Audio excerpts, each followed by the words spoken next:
আল্লাহ পাক অবাক হয়ে যান সেই যুবককে দেখে যার প্রবৃত্তির তাড়না নাই, সে আল্লাহর দ্বীনের পথে ছুটছে। এই যুবককে দেখে আল্লাহ পাক অবাক হয়ে যান এবং তার দোয়া যেভাবে কবুল হবে, একজন মানুষ যার পা কবরে অলরেডি চলে গেছে তার দোয়া কি সেভাবে কবুল হবে? দুজনের ইবাদত সমান। এই বয়সে আপনি অনেক কিছু করতে পারেন।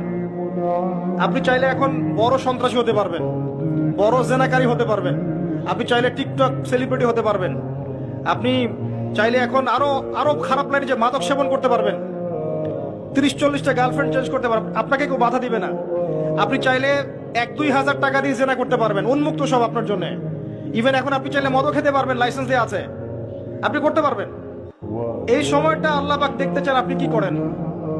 যদি এই সময়টা আপনি আল্লাহর দিকে ফিরে আসেন, আপনি কোরআনের দিকে ফিরে আসেন, সুন্নত অনুযায়ী জীবন যাপন করেন, আপনার জন্য অপেক্ষা করছে জান্নাত।